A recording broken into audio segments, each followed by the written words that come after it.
बोलिए श्री सद्गुरु महाराज जी की जय सच्चे दरबार की। जय।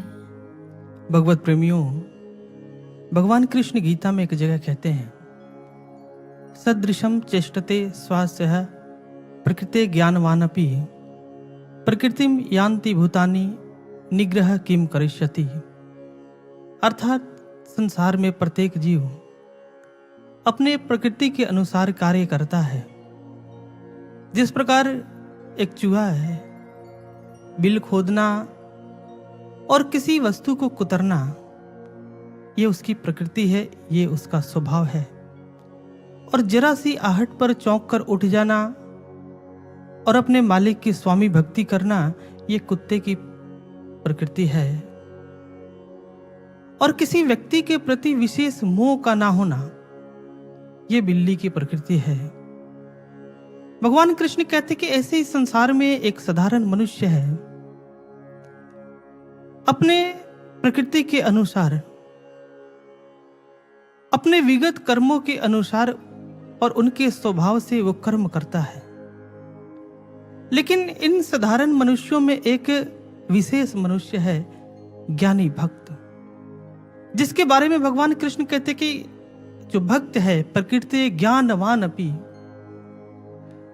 वो भक्त अपनी प्रकृति के अनुसार अपने जीवन यापन करता है। क्योंकि वो ज्ञानी भक्त अपने निम्न प्रकृति को अपने इष्ट के चरणों में समर्पित कर देता है और निरंतर कोशिश करता है, वो प्रयास करता है, वो संघर्ष करता है अपने इष्ट का सर्वोत्तम और श्रेष्ठ स्तर का उस प्रकृति को ग्रहण करने का। वो निरंतर संघर्ष करता है कि मैं कैसे उस अध्यात्म के शिखर को प्राप्त कर लूं, कैसे मैं उस श्रेष्ठ प्रकृति को धारण करूं। और इसलिए भगवान कृष्ण कहते प्रकृति ज्ञानवानपि, जो ज्ञानी है वो संघर्ष करता है। लेकिन संघर्ष जितना महान है, लक्ष्य जितना महान है, संघर्ष भी उतना ही महान करना पड़ता है। और एक सेवक निरंतर संघर्ष करता रहता है, और जिस वक्त वो संघर्ष करता है उस श्रेष्ठता को प्राप्त करने के लिए, तो उसका इष्ट, वो प्रभु, वो गुरुदेव, वो भी पीछे नहीं हटते, वो भी उसकी मदद करते हैं। लेकिन इस संघर्ष का भी एक अपना महत्व है एक साधक के जीवन में, क्योंकि वो संघर्ष भी बेकार नहीं जाता। एक समय आता है कि वो साधक अपने उस चरम अवस्था को प्राप्त करता है। जिस प्रकार एक प्यूपा है, जो एक रैप्टाइल इंसेक्ट है, जब अपने वो प्यूपल स्टेज पर रहता है, अपने शैशव अवस्था में रहता है, वो जमीन पर रेंगता है। लेकिन रेंगने के साथ साथ वो एक विशेष क्रिया को दोहराता है। वो बार बार ऊपर उठने का प्रयास करता है, बार बार उड़ने का प्रयास करता है।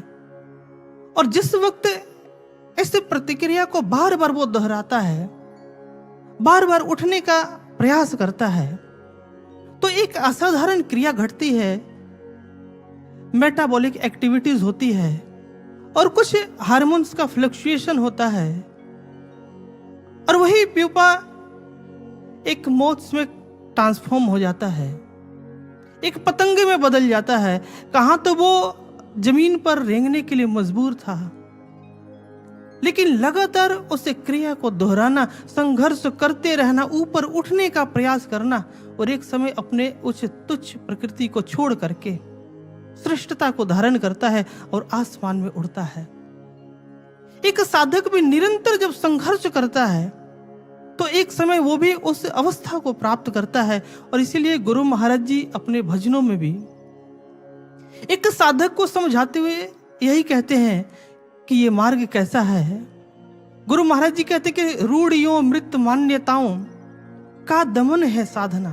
कि साधना क्या है कि अपनी हमारी जो रूढ़ियां हैं, जो शंकाएं हैं, जो संशय हैं, जो भ्रम की स्थिति बनी हुई है, इसका दमन साधना है।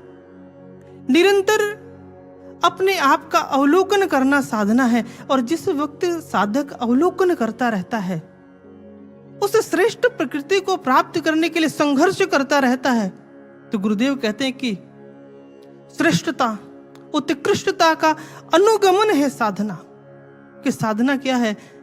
कि श्रेष्ठता को प्राप्त करना, अपने निम्न स्तर को छोड़ करके एक साधक अपने निम्न प्रकृति को छोड़ता है, क्योंकि छोड़ेगा तभी वो उच्च स्तर को प्राप्त कर पाएगा।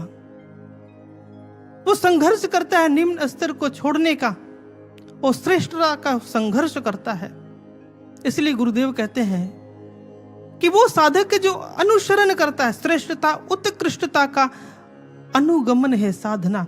अनुगमन का अर्थ यानी कि अनुसरण करना। हम उस ओर बढ़े,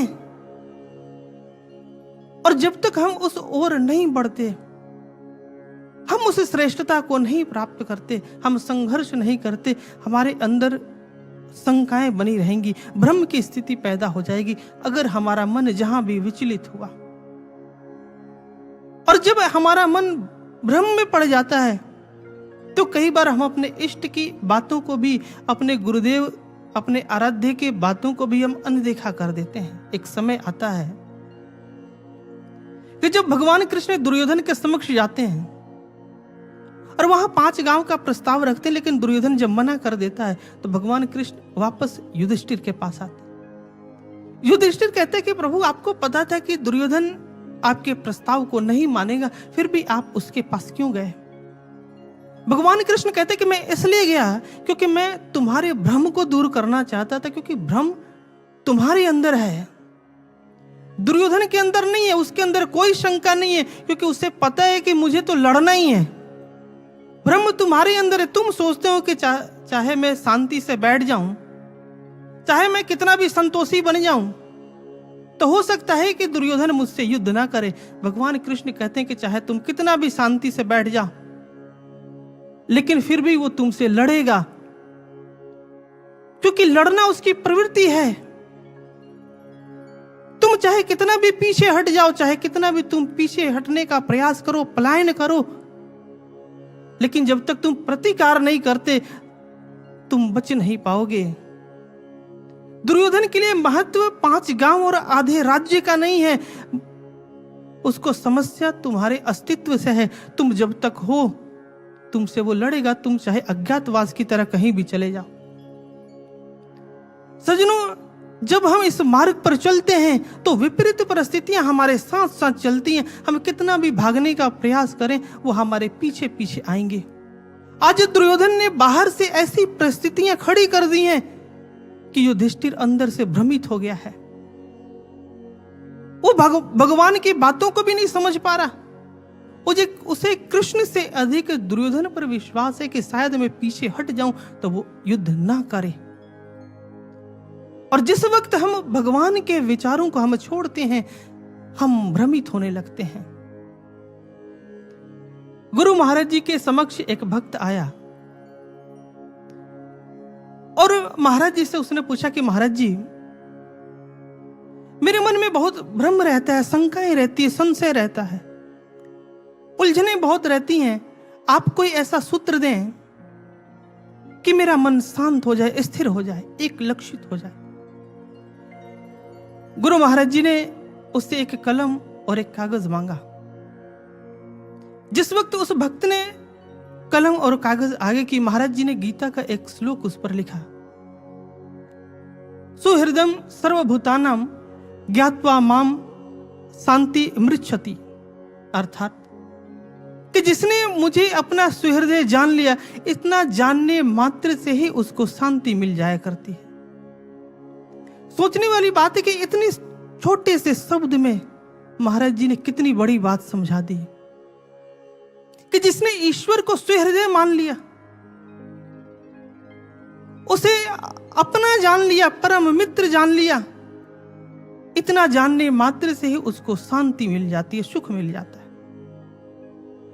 आज अगर हमें शांति नहीं मिल रही है, अगर हम आज भ्रमित हैं, तो कहीं ना कहीं युधिष्ठिर की तरह हम भी भगवान के वचनों पर विश्वास नहीं कर पा रहे।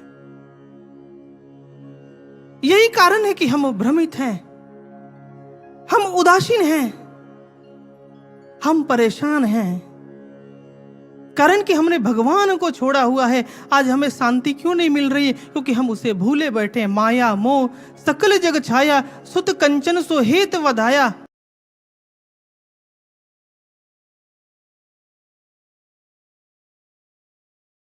सब कुछ अपना एक राम पराया। सब कुछ तो अपना है, बस एक राम पराया हो गया है, वो भगवान पराया हो गया है।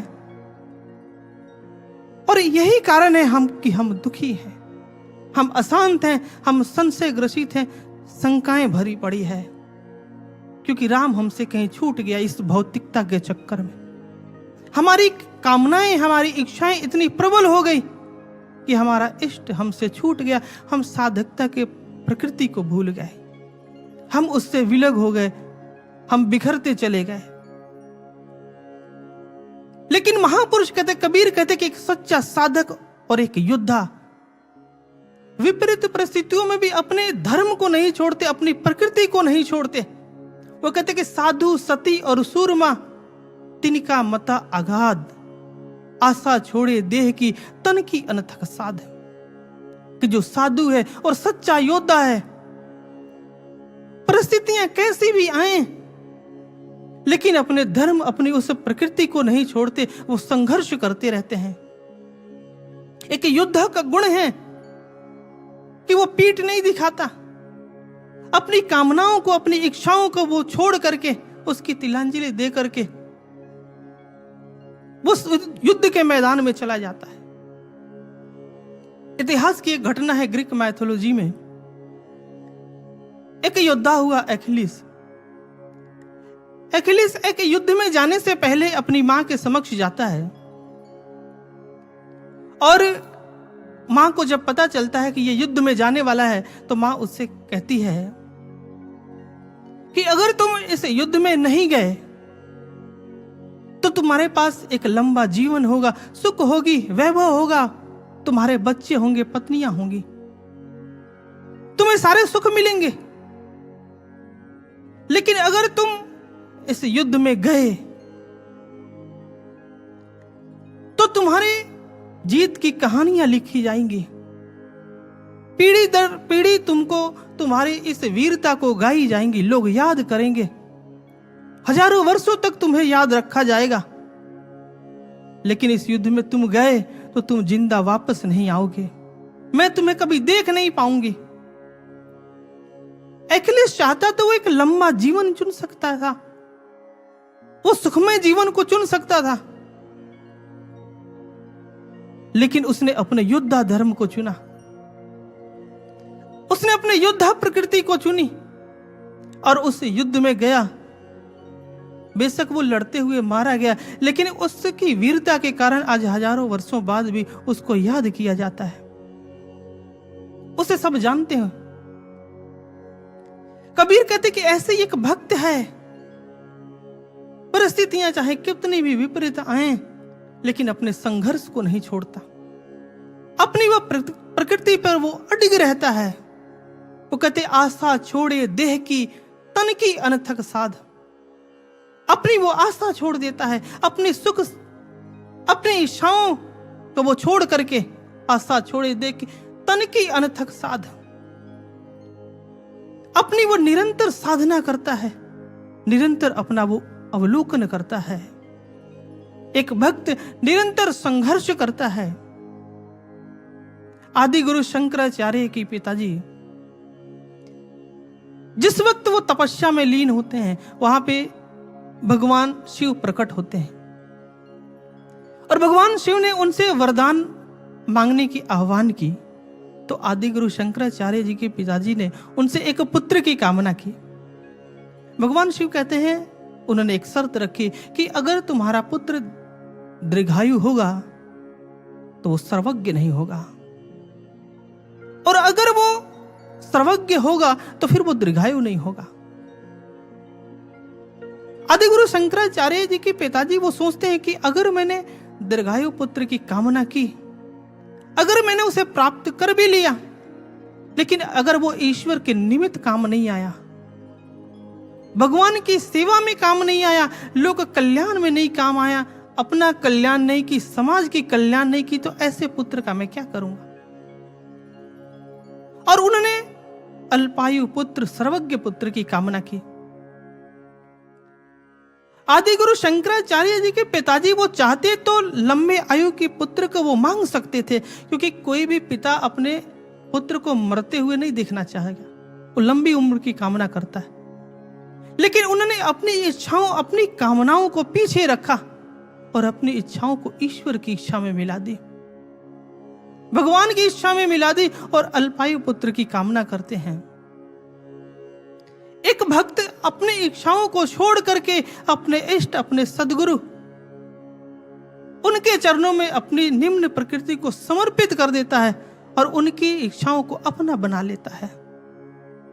लेकिन ये कहना जितना आसान है उतने ये कठिन है। कारण कि जिस वक्त हम इस निम्न प्रकृति को छोड़ करके श्रेष्ठता को प्राप्त करने के लिए आगे बढ़ते हैं, उस वक्त हमारी कामनाएं, हमारी इच्छाएं, हमारी महत्वाकांक्षाएं फिर सामने आने लगती हैं। और वो महत्वाकांक्षाएं सिर्फ सांसारिक नहीं होती हैं, वो आध्यात्मिक भी होती हैं। वो इच्छाएं जो विवेकानंद जी को थी। एक समय था कि जब स्वामी विवेकानंद जी स्वयं के कल्याण के लिए ठाकुर से आनंद की गहराइयों में डूबने की कामना करते हैं। वो स्व केंद्रित हैं, वो स्वयं के बारे में सोचते हैं। लेकिन ठाकुर ने समझाया कि ये ज्ञान सिर्फ तुम्हारे लिए नहीं है, ये तुम तक सीमित रखने के लिए नहीं है। गुरु का बहुत बड़ा दायित्व है तुम पर कि तुमको संसार में इसको फैलाना है। विवेकानंद जी अपनी असमर्थता जताते हैं, लेकिन ठाकुर उनको समझाते हैं कि तुम बस संघर्ष करते रहो, बढ़ते रहो, चलते रहो। एक दिन तुम्हारा भी दृष्टिकोण व्यापक होगा, तुम सबके कल्याण के बारे में सोचोगे। और यही होता है कि कुछ समय जब विवेकानंद जी संघर्ष करते हैं, साधना में तपते हैं, जब उस गहराई में उतर जाते हैं और जितना वो ठाकुर के प्रेम में डूबते चले गए, ठाकुर उनके अंदर उतरते चले गए। अब उनकी संकीर्ण विचारधारा नहीं रह गई, अब उनकी अवधारणा बदल गई, अब उनका व्यापक दृष्टिकोण हो गया ठाकुर की तरह। और वो विवेकानंद जी जो स्वयं तक केंद्रित थे, वो एक समय आता है कि वही विवेकानंद जी कन्याकुमारी के शिलाओं पर खड़ा होकर के और भगवान के समक्ष वो प्रार्थना करते हैं कि हे प्रभु, इस संसार में जब तक कोई दुखी, दीनहीन, गरीब और अध्यात्म से वंचित व्यक्ति है, तब तक बार बार मुझे जन्म देना। मैं बार बार इस संसार में आऊं और इनकी सेवा करूं, आपकी सेवा करूं। आज उनकी विचारधारा बदल गई। जब संघर्ष करते रहे, एक भक्त संघर्ष जब करता रहता है, जब एक प्यूपा जब संघर्ष करता रहता है, तो एक समय मौत में वो ट्रांसफॉर्म हो जाता है, पतंग में बदल जाता है। लेकिन इस संघर्ष जमीन से रेंगने से लेकर के और आसमान में ऊंचाई उड़ने तक के बीच का जो संघर्ष है, वो अधिक महत्वपूर्ण है एक साधक के लिए। वो अत्यंत महत्वपूर्ण है, क्योंकि इस बीच गुरु उसको गढ़ता है। वो संघर्ष बेकार नहीं जाता, एक एक कमियों को गुरु दूर करता है। एक एक कमियों को विवेकानंद जी ने दूर किया। और आज एक समय आया कि जब अंतिम समय आया, तो उनका एक गुरु भाई उनसे पूछता है, वो कहता है कि अभी तो लोग ठाकुर को जानने लगे थे, अभी तो ज्ञान का प्रचार प्रसार बढ़ने लगा था, और आप इतनी कम समय में आप इस संसार को छोड़ के जा रहे हैं। तो विवेकानंद जी कहते हैं कि महत्व लंबे जीवन या छोटे जीवन का नहीं है, महत्व इस बात का है कि जो ठाकुर ने जो एक पटकथा लिखी और हम सभी को उसमें एक किरदार दिया, एक भूमिका दी। महत्व इस बात का है कि हमने उस किरदार को, उस भूमिका को कैसे निभाया, कितनी निष्ठा से निभाई, इस बात का महत्व है। और हम सभी सौभाग्यशाली हैं कि हमें वो किरदार मिला, विवेकानंद जी कहते हैं। हम देखें कि आज गुरु महाराज जी भी एक नवयुग की पटकथा लिख रहे हैं, क्योंकि जब भी कोई महापुरुष इस संसार में आता है वो एक इतिहास लिखता है, वो सबको मौका देता है। सबकी अपनी अपनी भूमिका है, अपना अपना किरदार है। अब ये उस व्यक्ति पर निर्भर है कि उसको कितना निष्ठा से वो निभाता है। आज गुरु महाराज जी ने भी सबको दिया है। महत्व इस बात का नहीं कि किरदार किसका कितना बड़ा और छोटा है, महत्व इस बात का उसने निभाया कैसे, तो जिया कैसे। राम ने भी सबको किरदार दी, लेकिन गिलहरी ने ये नहीं सोचा कि हनुमान का किरदार बड़ा है। बस वो अपनी सेवा, अपने भूमिका को निभाया और अच्छे से निभाया, और उसके निष्ठा के कारण वो भगवान के नजरों से वो बच नहीं पाए। ईश्वर ने उसको हथेली में उठाकर उसको प्रेम दिया। भक्त जब निष्ठा से कोई भी सेवा को पूरा करता है, चाहे छोटा हो या बड़ा हो, महत्व उसका है। उसने निभाया क्योंकि मौका उसने दी। भगवान मौका देता है सबको। आज हमें भी मिला है, लेकिन हम कैसे निभाते? अगर हमने उसे निभाया, हमने उसे समर्पण से निभाई, तो गुरु एक समय गढ़ के हमें एक मिसाल बना देता है। तो दुनिया प्रेरणाएं लेती हैं, और यही घटना हुई 17वीं शताब्दी में लचिन बोरफुकन के साथ। जब औरंगजेब की सेना लगभग उसने पूरे हिंदुस्तान पे जब कब्जा कर लिया, और उसकी मुगल सेना जब आसाम की तरफ बढ़ने लगी, और उस वक्त आसाम को अहोम साम्राज्य के नाम से जाना जाता था। सेना जब उधर बढ़ने लगी तो वहां नाथ संप्रदाय से जुड़े हुए बहुत सारे अनुयायी प्रभु के चरणों में प्रार्थना करने लगे। घर घर से ऐसी प्रार्थनाएं उठने लगी कि हे परमात्मा, पूरे हिंदुस्तान में तबाही मचाकर उसकी सेना इधर बढ़ रही है, आप हमारा मार्गदर्शन करो। और जिस वक्त उन भक्तों ने ऐसी प्रार्थनाएं की, घर घर से ऐसी प्रार्थनाएं उठने लगी, उस वक्त एक घटना घटती है कि सालों से समाधि में बैठे नवनाथों में से, नाथ संप्रदाय के नवनाथों में से एक योगी कफिक नाथ जी उस समाधि से बाहर आ गए, और समाधि से बाहर आकर के अपने कुछ अनुयायियों को एकत्र किया, और उनसे कहते हैं कि आने वाला जो समय है वो बहुत ही विभत्स है, बहुत ही भयंकर है, इसलिए आपके ऊपर समाज की बहुत बड़ी जिम्मेदारी है, एक दायित्व है, वो मैं आपको देना चाहता हूं। आपने इस वक्त असम यानी अहोम राज्य में जाना है, और उन भक्तों के अंदर स्वाभिमान जगाना है, अध्यात्म की चेतना जगानी है, और आने वाले परिस्थितियों से जूझने के लिए उनको तैयार करना है। और जिस वक्त कफीक नाथ जी उनको समझाते हैं, वो कहते हैं कि जिस वक्त आप जाओगे आपका विरोध होगा, लोग आपका मजाक उड़ाएंगे, और हो सकता है कि आप में से बहुत सारे लोग जिंदा वापस ना आए। लेकिन याद रखना कि अगर तुमने इस दायित्व को निभाया तो तुम हमेशा के लिए अमर हो जाओगे, क्योंकि गुरु एक दायित्व सौंपता है। और वो समझाते हैं कि साधक का जीवन कैसा है। वो कहते हैं कि एक कलवरी मछली की तरह होता है। कलवरी मछली जो शार्क की एक प्रजाति है, जो केरला और तमिलनाडु के कोस्टल एरिया में गल्फ ऑफ मन्नार में पाई जाती है।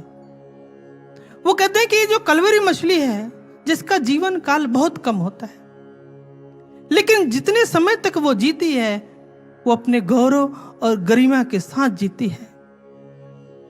परिस्थितियां चाहे जैसी भी हो, वो उनसे वो जूझती हैं, उनसे वो लड़ती हैं। और कफीक नाथ जी कहते कि यही कारण है कि उन परिस्थितियों से जूझने के कारण बहुत सारे राजाओं के राज्य चिन्हों में उसका चित्र अंकित है।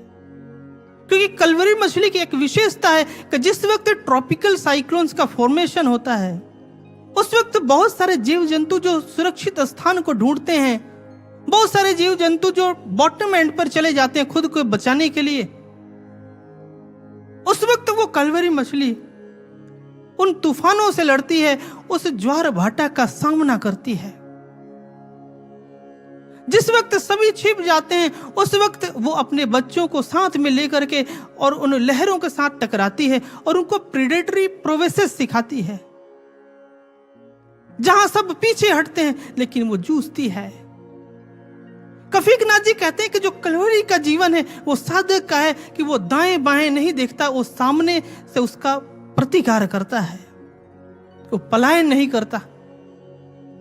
कलवरी का जीवन छोटा है, कफीक नाजी कहते हैं, उसकी तुलना में जो कछुआ है उसका जीवन बहुत लंबा होता है, 100 से 150 सालों तक होता है। जीता तो वो लंबा है लेकिन पलायनवादी जीव होने का एक अपयस लेकर जीता है, क्योंकि कछुए के अंदर एक अवगुण है कि जहां भी उसको कोई खतरे का आभास होता है, जहां भी कोई संघर्ष की स्थिति बनती है, वो उस स्थान को वो छोड़कर चला जाता है। पूरी जिंदगी वो जगह बदलता रहता है, यहां तक कि अपने बच्चों को भी छोड़कर चला जाता है। कफीक नाजी कहते वो जीता तो बहुत है, काफी समय तक वो जीता है, लेकिन अपयस को लेकर वो जीता है। हम पीछे हट करके गुरु के दायित्वों को छोड़ करके संसार के सब कुछ पा लेंगे, लेकिन फिर भी उस अपयस का साथ हमसे छूट नहीं पाएगा। वो अपयस साथ में चलता है। फिर वो समझाते हैं कि साधक उस कछुए के भांति नहीं होता जो परिस्थितियों को देख करके वो पीछे नहीं हटता। अगर कोई पीछे हटा, जो भी हटा, अजामिल गुरु के दायित्वों को छोड़ा, उनके वचनों को नजरअंदाज किया, क्योंकि पलायनवादिता सिर्फ खतरों को देख करके पीछे हटना ही नहीं है। गुरु के वचनों का नजरअंदाज करना, उनके वक्तव्यों को पीछे छोड़ देना, उनके आदर्शों को छोड़ देना, उनकी आज्ञा में ना रहना। अगर हम साधना छोड़ते हैं तो हम भी अध्यात्म से पलायन कर रहे हैं। अगर हम सेवा से पीछे हटते हैं, नजरअंदाज करते हैं, तो हम भी पलायन कर रहे हैं। साधना छोड़ते हैं तो भी हम पलायन कर रहे हैं। हम पीछे हट रहे हैं उस कछुए की तरह। अजामिल ने यही गलती करी, गुरुदेव की आज्ञा का अवहेलना किया उसने, उनको नजरअंदाज किया। और हुआ क्या? आज भक्त को, आज अजामिल को भक्त की उपमा तो मिल गई, लेकिन ध्रुव और प्रहलाद जैसा उसको सम्मान नहीं मिल पाया। जब हम गुरु के दायित्वों को छोड़ के पीछे हटते हैं तो भक्तों की टोली में नाम तो आ जाता है, लेकिन अजामिल की तरह हम उस अपयस को लेकर जीते हैं। अजामिल उस अपयस को लेकर जिया। कफीक नाजी कहते हैं कि जो भक्त है वो किसी भी परिस्थितियों में अपने उस प्रकृति को नहीं छोड़ता, उस संघर्ष करने की प्रकृति नहीं छोड़ता, वो जूझता रहता है, उसको धारण किए रहता है। जिस प्रकार आपने देखा होगा पानी है, पानी को आप चाहे कितना भी गर्म कर लो, लेकिन जिस वक्त आप उसको आग पर डालोगे तो वो आग को बुझा डालेगा। आप गैसोलीन को चाहे डीप फ्रीजर में रख दो, लेकिन जिस वक्त आप आग का संसर्ग करोगे वो जल उठेगा। पानी विपरीत परिस्थितियों में रह के भी अपनी प्रकृति को नहीं छोड़ता और ना ही गैसोलीन छोड़ता है। ये साधारण सी वस्तुएं हैं जो अपनी प्रकृति के साथ वो जुड़ी रहती हैं। कफीक नाजी कहते हैं कि जो भक्त उस प्रकृति के साथ वो जुड़ा रहता है, वो संघर्ष करता रहता है। और अपने शिष्यों को निर्देश दे करके वो असम की तरफ भेज देते हैं उन्हें। जिस वक्त उनके शिष्य आगे बढ़ते हैं और अहम राज्य में जब उनका प्रवेश होता है, और जिस वक्त वो अध्यात्म से सबको प्रेरित करने लगते हैं, तो बहुत सारे युवा उनसे प्रभावित होने लगते हैं और बहुत सारे युवा उनके पास आने लगते हैं। तो बहुत सारे लोगों ने जब यह देखा कि यहां बहुत सारे युवा तो इनके पास जा रहे हैं और इनके प्रभाव क्षेत्र में आ रहे, तो बहुत सारे लोग वहां विरोध करने के लिए चले आए। वे कहने लगे कि देश को इस समय युवा और सेना की आवश्यकता है। लड़ने की आवश्यकता है। औरंगजेब अपनी सेना को लेकर चल पड़ा है, तो इस वक्त आप इनको योगी बना करके आप पलायनवादिता सिखा रहे हो, आप इनको पलायनवादी बना रहे हो। बहुत सारे लोगों ने विरोध किया, लेकिन फिर भी वो अपनी सेवा में लगे रहे, वो अपने कर्तव्य का पालन करते रहे, गुरु के दायित्वों को निभाते रहे। हुआ क्या, बहुत सारे युवा उनसे जुड़ने लगे और वहां पे उन योगियों ने एक भविष्यवाणी की कि आज जिन युवाओं को आप पलायनवादी कह रहे हो, एक समय आएगा कि जब सारे संसाधन काम नहीं आएंगे, कोई हथियार काम, सेनाएं भी पीछे हटने लगेंगी, तो यही युवा काम आएंगे, यही इस राज्य को बचाएंगे। और होता भी यही है कि उन्हीं युवाओं में से एक सदकर एक युवा निकलता है, लचित बोरफुकन। अपनी वीरता, अपनी मेहनत के कारण कुछ समय के बाद अहोम साम्राज्य का वो सेनापति बन जाता है। और समय आता है सन 1671 का, जिसे इतिहास में बैटल ऑफ सराय घाट के नाम से जाना जाता है, और जिस वक्त औरंगजेब 1 लाख की सेना लेकर के ब्रह्मपुत्र नदी की तरफ बढ़ता है। उस वक्त अहोम राज्य के राजा ने लचित बोरफुकन को 30,000 की सेना दे करके और औरंगजेब से लड़ने के लिए भेजता है।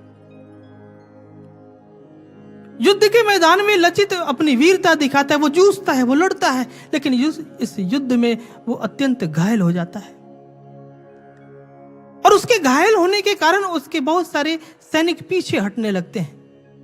और जब सैनिक पीछे हटते हैं तो लचित इस दृश्य को देखकर तलवार ऊपर उठाता है और वो कहते हैं कि जिनको पीछे भागना है भाग जाए, जिनको पीछे हटना है हट जाए, लेकिन जाते हुए राजा से बोल देना कि तुम्हारा सेनापति लड़ा और अपने उत्साह से लड़ा, वो लड़ते लड़ते वीर गति को प्राप्त हो गया, वो युद्ध में मारा गया, लेकिन पीठ नहीं दिखाई, वो पीछे नहीं हटा।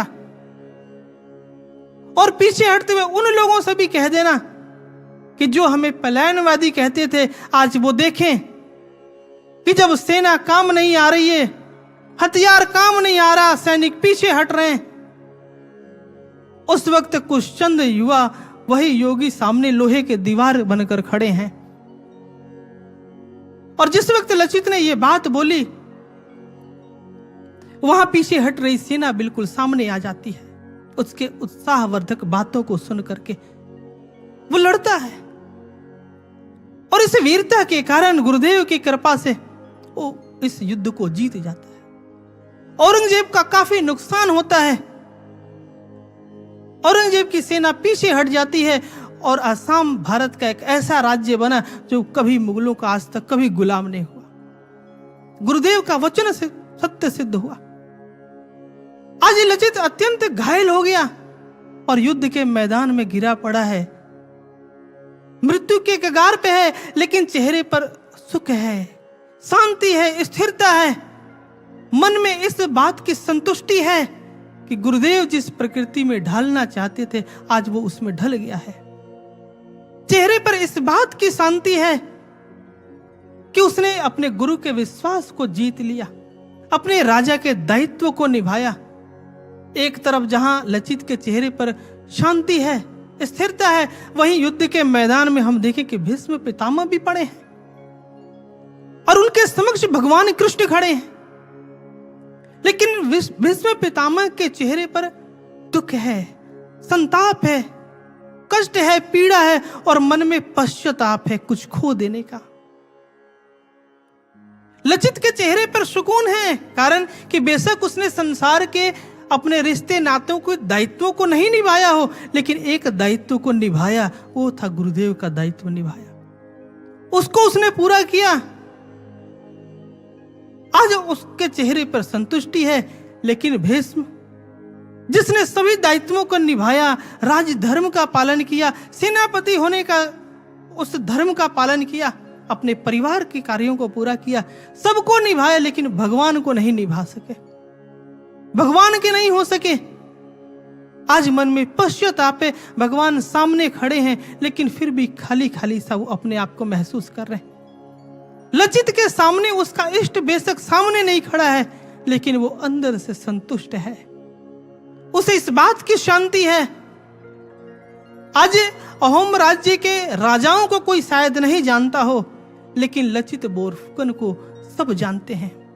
आज भी नेशनल डिफेंस एकेडमी का हर साल जब पासिंग आउट होती है, उस वक्त बेस्ट कैडेट को लचित बोरफुकन गोल्ड मेडल दी जाती है। और उन आने वाले आर्मी ऑफिसर से ये उम्मीद की जाती है कि आपने भी युद्ध के मैदान में लचित बोरफुकन की तरह ही ऐसे उत्साह, उमंग और वीरता के साथ लड़ना है और अपने साथियों का ऐसे उत्साह को बढ़ाना है। आज ये लचित को सब जानते हैं, उसका सम्मान है, लेकिन भीष्म ने अपना सारा सम्मान खो दिया।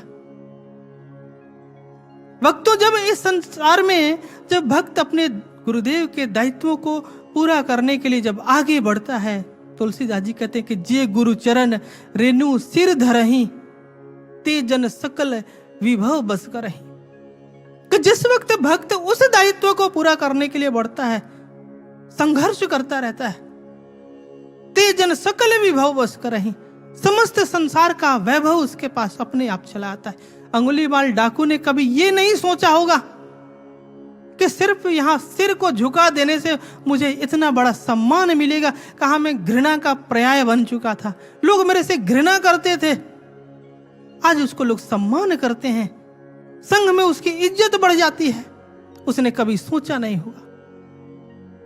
महापुरुष कहते हैं कि जो व्यक्ति इसमें मिटाता है, साधकता के प्रकृति को जब धारण किए रहता है, जब मिटता चला जाता है तो कुछ बनता चला जाता है। मीरा अपने भजनों में कहती है कि अब तो हरि नाम लो लागी, नाम धरियो वैरागी। मीरा कहती है कि मेरा अपना अस्तित्व अब कुछ नहीं पता है, अब तो हरि नाम लो लागी। ऐसे अब लगन लग गई है ईश्वर की कि मेरी पहचान समाप्त हो गई कि मैं रानी हूं कि मैं दासी हूं। नाम धरियो वैरागी, कि लोगों ने मेरा नाम वैरागी रख दिया, मुझे नहीं पता कि मैं कौन हूं। अब मीरा कृष्ण का रूप बन गई। लोग अब मीरा को मीरा से नहीं, वो कृष्ण से जानने लगे। उसकी पहचान समाप्त हो गई, उसको लोग वैरागी की संज्ञा देने लगे, उसकी पहचान खत्म हो गई। भक्त जब अपनी पहचान गुरु के साथ जोड़ देता है, उनके चरणों में अपनी तुच्छ प्रवृत्ति को छोड़ करके जब उनके श्रेष्ठ गुणों को जब अपनाने लगता है, जब अपने आप को बदल लेता है, तो गुरुदेव भी उसके जीवन को महान बना देते हैं, उसकी भी दुनिया में सम्मान बढ़ जाता है। आज विवेकानंद जी को लोग याद करते हैं, उनको सम्मान देते हैं, मीरा को देते हैं, लेकिन वही सम्मान भीष्म को नहीं मिल पाया। लचित बोरफुकन को मिला, लेकिन भीष्म को नहीं मिल पाया।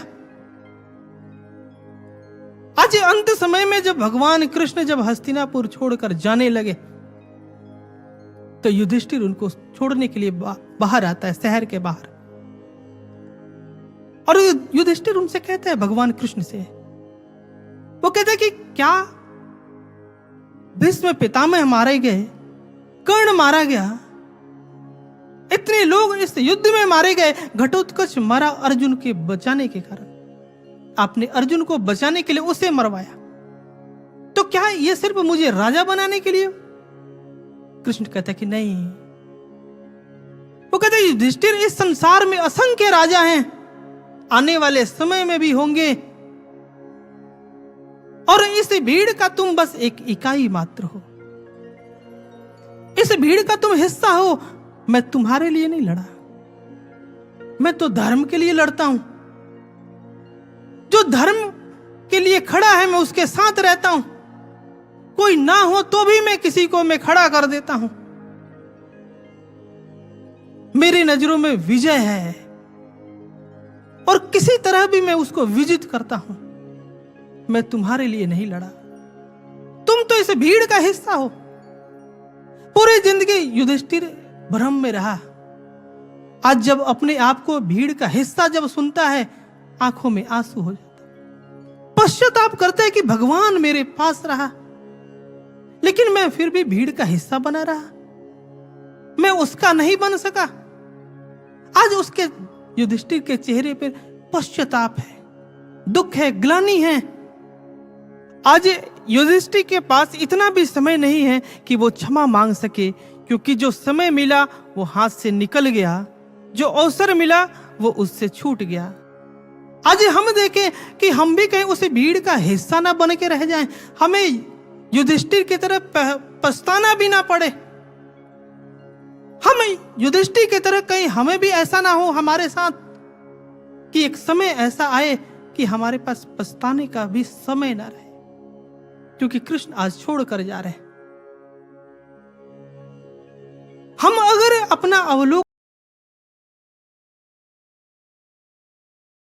अपना अवलोकन हमने नहीं की, अगर हमने सही समय पर अपने उस तुच्छ प्रवृत्ति को छोड़ करके और उस श्रेष्ठ प्रकृति को नहीं अपनाया, उनके चरणों में समर्पित नहीं किया, तो आज हम युधिष्ठिर की तरह वही एक इकाई बन के रह जाएंगे।